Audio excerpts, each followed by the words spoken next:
नमस्कार, ANB news देख रहे तमाम दर्शकों का स्वागत है। मैं हूं आपके साथ मनप्रीत कौर। एएनबी न्यूज के स्पेशल बुलेटिन में आप देख रहे हैं मध्य प्रदेश छत्तीसगढ़। तो चलिए बुलेटिन की शुरुआत करेंगे इस वक्त की अहम खबरों से। मध्य प्रदेश में बीजेपी ने घोषणा पत्र जारी किया है। बीजेपी के राष्ट्रीय अध्यक्ष जेपी नड्डा ने मध्य प्रदेश में घोषणा पत्र जारी करते हुए कहा कि समय के साथ साथ घोषणा पत्र की महत्ता धीरे धीरे घटती गई, क्योंकि राजनीतिक दलों ने पहले लुभाने और फिर भुलाने का काम किया है।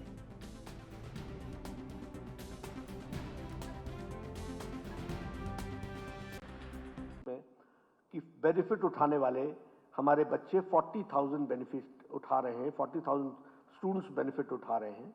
ये हमारे सामने लक्ष्य रहा था। उसी तरीके से स्वागतम लक्ष्मी योजना, इसने मध्य प्रदेश के बर्थ रेट, एजुकेशन, ड्रॉपआउट्स में इंप्रूवमेंट यानी ड्रॉपआउट्स का कम होना और क्वालिटी एजुकेशन, इन सब चीज़ों को एक बहुत अच्छे तरीके से आगे बढ़ाने का काम किया है। हेल्थ के इंफ्रास्ट्रक्चर में तो बहुत फंड्स आपको दिए गए हैं, लेकिन साथ ही साथ हेल्थ की दृष्टि से ये प्रयास हुआ है कि हमारे पैरामीटर्स जितने भी हैं वो अच्छे हों और जन औषधि केंद्रों की भी संख्या बढ़ाई गई है। जो हमने नहीं कहा था वो भी हमने करके दिया है और वो मैं आपके सामने ऑन रिकॉर्ड लाना चाहता हूँ। हमने नहीं कहा था कि हम कंट्रीज का, देश का सेंटर ऑफ एक्सेलेंस नर्सिंग और मिडवाइफरी में बनाएंगे, लेकिन 65 करोड़ रुपीस खर्च करके शिवराज सिंह जी की सरकार ने इस काम को आगे बढ़ाने का काम किया है। उसी तरीके से फर्स्ट मेडिकल एजुकेशन हिंदी में देने का काम ये भी मध्य प्रदेश की सरकार ने किया है। और इसी तरीके से जिसके बारे में सीएम राइज की बात इन्होंने कही, 6,300 करोड़ का फंड रख करके इसको भी बढ़ाने का काम और इसको भी आगे बढ़ाने का काम किया है। और 4 इन्वेस्टमेंट कॉरिडोर्स, भोपाल इंदौर, भोपाल बीना, जबलपुर कटनी सतना और सिंगरौली और मुरैना ग्वालियर शिवपुर और गुना, ये 4 इंडस्ट्रियल कॉरिडोर्स, ये भी हमने कभी अपने संकल्प पत्र में नहीं कहा था, लेकिन इसको भी हमने आज एक पूरा करने का काम किया है। लाडली लक्ष्मी योजना, इसने बच्चियों का जो विकास किया वो तो किया ही किया, लेकिन लाडली लक्ष्मी बहना योजना ने आज उसमें भी बहुत बड़ा अंतर लाने का काम किया है और empowerment of women and empowerment of girl child, इसके बारे में विशेष करके ध्यान दिया गया है। आज मैं फख्र के साथ कह सकता हूं कि आपका सेक्स रेशियो 956 पर 1000 है। ये हमारा सेक्स रेशियो बना है और हम एक अच्छी छलांग लगा करके हमने इसको हासिल किया है। मुख्यमंत्री किसान कल्याण योजना, इसको प्रधानमंत्री किसान सम्मान निधि के साथ जोड़ करके किसानों को for the first time 12,000 rupees उनके सालाना उनको किसानों को अपने इक्विपमेंट्स को खरीदने के लिए वह भी देने का काम किया है। वंदे भारत ट्रेन, आज 3 ट्रेन आपके यहाँ चल रही हैं और उसी तरीके से संत रविदास जी के स्टैचू 100 करोड़ रुपए। बीजेपी के राष्ट्रीय अध्यक्ष जेपी नड्डा ने कहा, समय के साथ साथ संकल्प पत्र की महत्ता धीरे धीरे घटती गई, क्योंकि राजनीतिक दलों ने पहले लुभाने और फिर भुलाने का काम किया है। लेकिन बीजेपी अकेली ऐसी पार्टी है जिसने इस डॉक्यूमेंट को अपने रोड मैप का जरिया बनाया है और इसे जमीन पर उतारने का काम भी किया है। बेनिफिट उठाने वाले हमारे बच्चे 40,000 बेनिफिट उठा रहे हैं, 40,000 स्टूडेंट्स बेनिफिट उठा रहे हैं। ये हमारे सामने लक्ष्य रहा था। उसी तरीके से स्वागतम लक्ष्मी योजना, इसने मध्य प्रदेश के बर्थ रेट, एजुकेशन, ड्रॉपआउट्स में इंप्रूवमेंट यानी ड्रॉपआउट्स का कम होना और क्वालिटी एजुकेशन, इन सब चीज़ों को एक बहुत अच्छे तरीके से आगे बढ़ाने का काम किया है। हेल्थ के इंफ्रास्ट्रक्चर में तो बहुत फंड्स आपको दिए गए हैं, लेकिन साथ ही साथ हेल्थ की दृष्टि से ये प्रयास हुआ है कि हमारे पैरामीटर्स जितने भी हैं वो अच्छे हों और जन औषधि केंद्रों की भी संख्या बढ़ाई गई है। जो हमने नहीं कहा था वो भी हमने करके दिया है और वो मैं आपके सामने ऑन रिकॉर्ड लाना चाहता हूँ। हमने नहीं कहा था कि हम कंट्रीज का, देश का सेंटर ऑफ एक्सेलेंस नर्सिंग और मिडवाइफरी में बनाएंगे, लेकिन 65 करोड़ रुपीस खर्च करके शिवराज सिंह जी की सरकार ने इस काम को आगे बढ़ाने का काम किया है। उसी तरीके से फर्स्ट मेडिकल एजुकेशन हिंदी में देने का काम ये भी मध्य प्रदेश की सरकार ने किया है। और इसी तरीके से जिसके बारे में सीएम राइज की बात इन्होंने कही, 6,300 करोड़ का फंड रख करके इसको भी बढ़ाने का काम और इसको भी आगे बढ़ाने का काम किया है। और 4 इन्वेस्टमेंट कॉरिडोर्स, भोपाल इंदौर, भोपाल बीना, जबलपुर कटनी सतना और सिंगरौली, और मुरैना ग्वालियर शिवपुर और गुना, ये 4 इंडस्ट्रियल कॉरिडोर्स, ये भी हमने कभी अपने संकल्प पत्र में नहीं कहा था, लेकिन इसको भी हमने आज एक पूरा करने का काम किया है।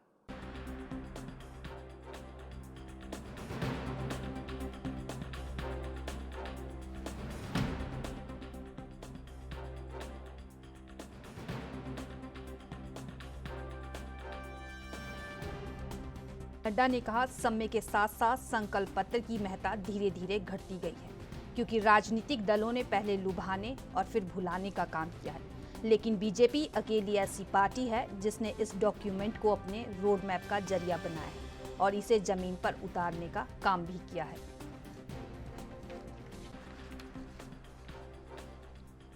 बीजेपी के राष्ट्रीय अध्यक्ष जेपी नड्डा ने कहा, समय के साथ साथ संकल्प पत्र की महत्ता धीरे धीरे घटती गई है, क्योंकि राजनीतिक दलों ने पहले लुभाने और फिर भुलाने का काम किया है, लेकिन बीजेपी अकेली ऐसी पार्टी है जिसने इस डॉक्यूमेंट को अपने रोड मैप का जरिया बनाया है और इसे जमीन पर उतारने का काम भी किया है।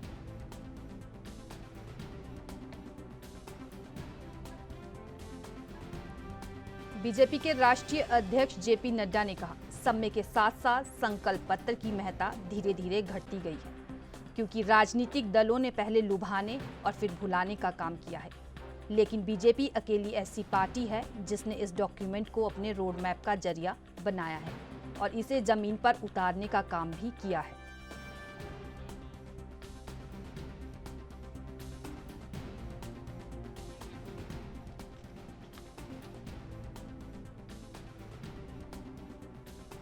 बीजेपी के राष्ट्रीय अध्यक्ष जेपी नड्डा ने कहा, समय के साथ साथ संकल्प पत्र की महत्ता धीरे धीरे घटती गई।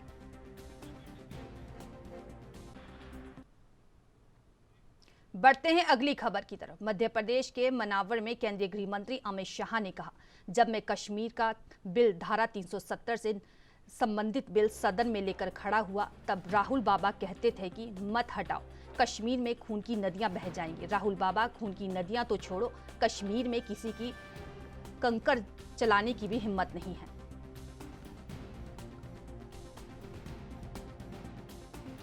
बिल लेकर खड़ा हुआ, ये राहुल बाबा है ना, राहुल बाबा जानते हो ना, जानते हो ना भाई। ये राहुल बाबा कहते थे कि मत हटाओ मत हटाओ। मैंने पूछा क्यों ना हटाए भाई, तो उन्होंने कहा खून की नदियां बह जाएगी कश्मीर में। राहुल बाबा, खून की नदियां छोड़ो, कश्मीर में किसी की कंकर चलाने की हिम्मत नहीं है, कंकर चलाने की हिम्मत। ये कांग्रेस पार्टी के शासन में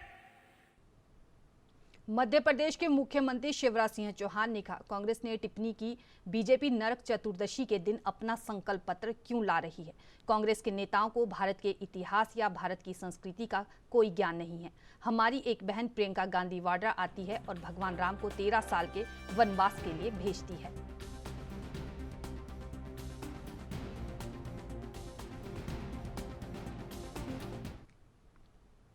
बीजेपी अध्यक्ष जेपी नड्डा आज मध्य प्रदेश में बीजेपी का घोषणा पत्र जारी करेंगे। वहीं इसे लेकर राज्य के मुख्यमंत्री शिवराज सिंह चौहान ने कहा कि आज बीजेपी का संकल्प पत्र जारी हो रहा है। हमने जो कहा वो किया। एक समृद्ध विकसित मध्य प्रदेश का और जनता के कल्याण का रोड मैप होता है। संकल्प पत्र, आज जो संकल्प पत्र आएगा उसे मध्य प्रदेश की प्रगति और विकास के पथ पर बहुत आगे लेकर जाने का हमारा विजन है।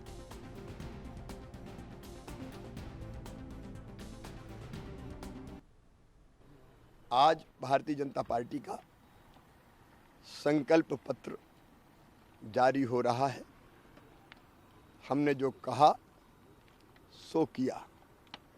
एक समृद्ध और विकसित मध्य प्रदेश का और जनता के कल्याण का रोड मैप होता है संकल्प पत्र। अभी इस सरकार में हमने इस कार्यकाल में संकल्प पत्र के अतिरिक्त भी लाडली बहना जैसी योजना, मुख्यमंत्री सीखो कमाओ जैसी योजना भी अतिरिक्त रूप से बनाई।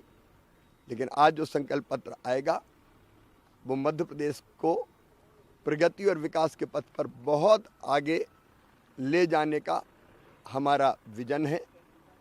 इंफ्रास्ट्रक्चर हो, शिक्षा स्वास्थ्य हो, निवेश हो, रोजगार हो, टूरिज्म हो, ग्रामीण या शहरी विकास हो, या समाज के हर वर्ग का कल्याण, किसान हो, गरीब हो, माताएं बहनें हो, बेटा बेटी हो, कमजोर वर्ग हो, सबके कल्याण को ध्यान में रखते हुए एक विजन जो भारतीय जनता पार्टी का है वो विजन आज हम प्रस्तुत करेंगे और फिर उसको पूरा करने के लिए जुट जाएंगे।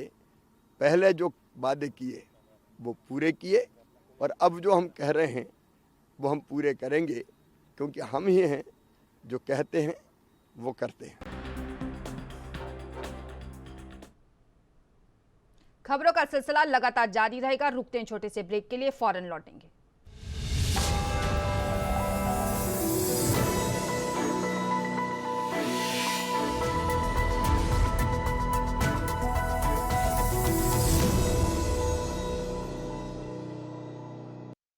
ब्रेक के बाद एक बार फिर से स्वागत है। बढ़ते हैं अगली खबरों की तरफ। केंद्रीय रक्षा मंत्री ने प्रदेश की कांग्रेस सरकार पर निशाना साधते हुए कहा कि देश के प्रधानमंत्री नरेंद्र मोदी का एक नया छत्तीसगढ़ बनाने का सपना था, वह पूरा नहीं हो पाया। जहां छत्तीसगढ़ में कांग्रेस की नई सरकार आने के बाद से ही भ्रष्टाचार चरम पर रहा, वहीं कांग्रेस की सरकार में तो सट्टा बाजार भी गर्म रहा, जिसकी वजह से जांच एजेंसियों ने महादेव ऐप ने कई खुलासे किए हैं। इस महादेव सट्टा में जिस किसी की भी सहभागिता होगी वे सभी जेल जाएंगे। साथ ही कहा कि इस क्षेत्र में धर्मांतरण का मुद्दा भी एक बड़ा मुद्दा रहा है, लेकिन बीजेपी की सरकार बनते ही सरकार धर्मांतरण पर रोक लगाने के लिए पहला कदम उठाया जाएगा।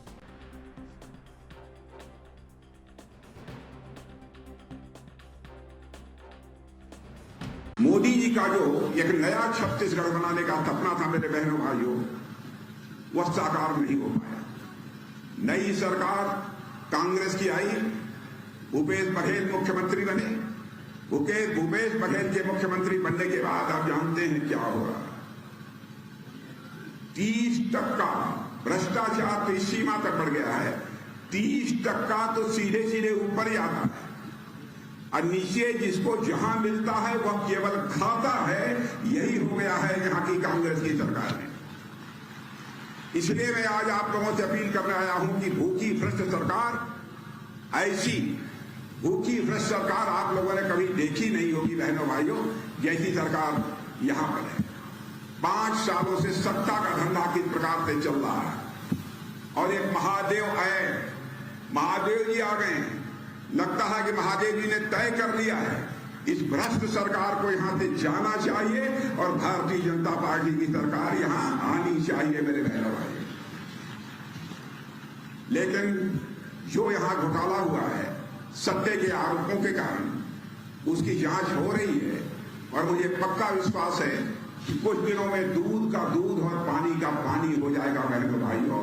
और यह भी मैं बतला के जा रहा हूं, यह भी मैं बतला कर जा रहा हूं, भ्रष्टाचारियों का जहां तक सवाल है, चाहे यहां का भ्रष्टाचारी हो, चाहे भारत के किसी कोने का भ्रष्टाचारी, यदि भ्रष्टाचार का आरोप मुझे बनता है तो भारतीय जनता पार्टी की सरकार उसे माफ नहीं करेगी। उसका स्थान उसका घर नहीं होगा, उसका स्थान बल्कि सरकार की जेल होगी बहनों भाइयों। यही आपको भरोसा देकर जाना चाहता हूं। बढ़ते हैं अगली खबर की तरफ। छत्तीसगढ़ में विधानसभा चुनाव के तहत वार पलटवार का दौर जारी है। इसी बीच सीएम भूपेश बघेल ने पीएम मोदी और अमित शाह के दौरे को लेकर तंज कसा है। उन्होंने कहा कि वो तो ठीक है, लेकिन प्रदेश का नेतृत्व कहां है, वो तो गायब है।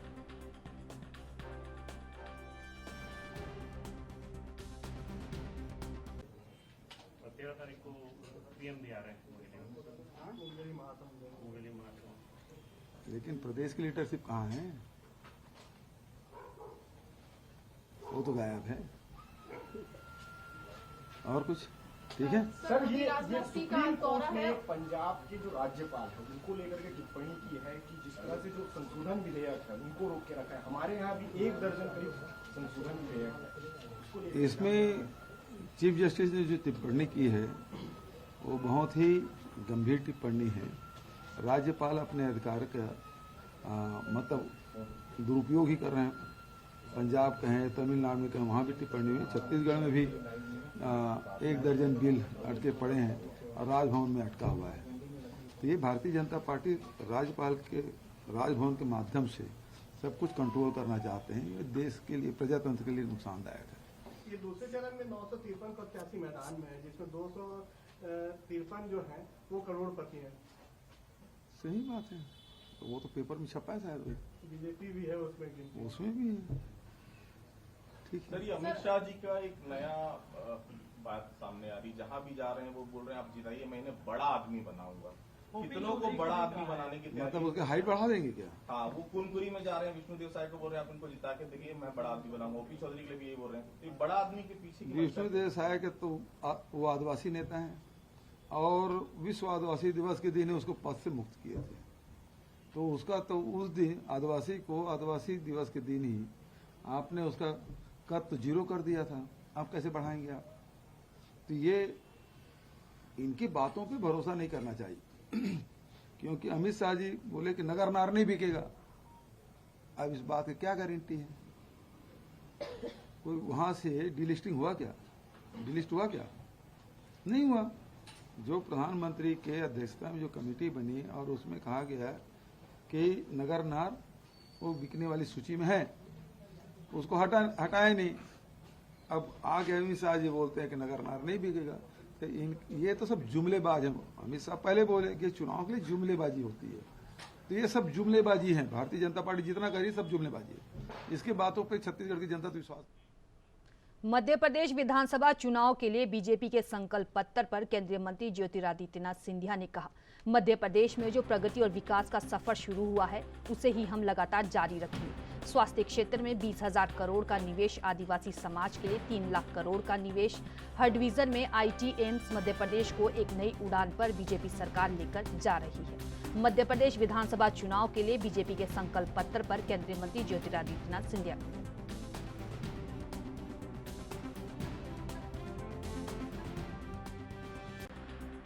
सर क्या कहेंगे संकल्प पत्र पर जो आया सभी वर्गों को ध्यान? मध्य प्रदेश में जो प्रगति और विकास की सफर भारतीय जनता पार्टी के नेतृत्व में बीमारू से बेमिसाल राज्य में परिवर्तन हुआ है, उसी सफर को हम निरंतर रहेंगे। स्वास्थ्य के क्षेत्र में 20,000 करोड़ का निवेश, आदिवासी समाज के लिए 3 लाख करोड़ का निवेश, हर एक डिवीजन में IIT एम्स। मध्य प्रदेश को एक नए उड़ान पर भारतीय जनता पार्टी सरकार ले जाएगी। बहुत बहुत धन्यवाद। मध्य प्रदेश विधानसभा चुनाव 2023 के लिए बीजेपी के संकल्प पत्र पर केंद्रीय मंत्री प्रहलाद सिंह पटेल ने कहा, मध्य प्रदेश को देश में सर्वोच्च राज्य बनाए और भारत माता को सर्वोच्च स्थान पर दुनिया में स्थापित करे। उसका यह रोड मैप है। यह आने वाले 5 साल का रोड मैप है और मुझे विश्वास है कि मध्य प्रदेश देश में सर्वोच्च राज्य के स्थान पर होगा और भारत दुनिया में नंबर 1 देश होगा। लगता है कि जो रोड मैप है या मध्य प्रदेश को देश में सर्वोच्च राज्य बनाए और भारत माता को सर्वोच्च स्थान पर दुनिया में स्थापित करे, उसका ये रोड मैप है। हमने पिछले 20 साल का भी उल्लेख किया है और आने वाले 20 साल की तैयारी भी है। तो ये आने वाले 5 साल का रोड मैप है और मुझे विश्वास है कि मध्य प्रदेश देश में सर्वोच्च राज्य के स्थान पर होगा और भारत दुनिया में नंबर 1 का देश होगा। छत्तीसगढ़ में सरगुजा में एक सार्वजनिक रैली को संबोधित करते हुए रक्षा मंत्री राजनाथ सिंह ने कहा, भूपेश बघेल के मुख्यमंत्री बनने के बाद क्या हुआ वो आप जानते हैं। ऐसी भूखी और भ्रष्ट सरकार आपने कभी नहीं देखी होगी।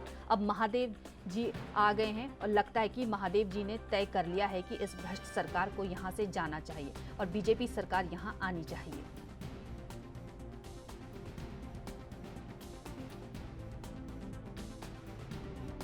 का कारोबार भी यहां से तेजी से बढ़ रहा है। आम छत्तीसगढ़िया अपने को यहां पर पूरी तरह से असुरक्षित महसूस हो रहा है। आप कभी जानते हैं छत्तीसगढ़ में प्राकृतिक संपदा की कोई कमी नहीं है।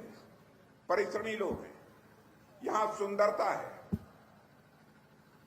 यहां पर उद्योग धंधे नहीं है, कारोबार पनप नहीं रहा। एक ऐसी स्थिति यहां छत्तीसगढ़ में पैदा हो गई, मजबूरी में यहां के लोगों को कमाने के लिए बाहर जाने की जरूरत पड़ती है। अटल जी रहे हों चाहे आज मोदी जी, नया छत्तीसगढ़ बनाने का उनका सपना था अटल जी का, और यही सपना हमारे मोदी जी का भी है। लेकिन मोदी जी के आने के बाद 2-2.5 वर्षों के बाद ही रमन सिंह जी की सरकार चली गई, और इस कारण मोदी जी का जो एक नया छत्तीसगढ़ बनाने का सपना था मेरे बहनों भाइयों, वह साकार नहीं हो पाया। नई सरकार कांग्रेस की आई, भूपेश बघेल मुख्यमंत्री बने। भूपेश बघेल के मुख्यमंत्री बनने के बाद आप जानते हैं क्या हो रहा है। 30% भ्रष्टाचार तो इस सीमा तक बढ़ गया है, 30% तो सीधे सीधे ऊपर ही आता है, और नीचे जिसको जहां मिलता है वह केवल खाता है। यही हो गया है यहां की कांग्रेस की सरकार में। इसलिए मैं आज आप लोगों से अपील करने आया हूं कि फिलहाल मेरे साथ इस बुलेटिन में इतना ही। तमाम बड़ी खबरों के लिए देखते रहिए ANB न्यूज। नमस्कार।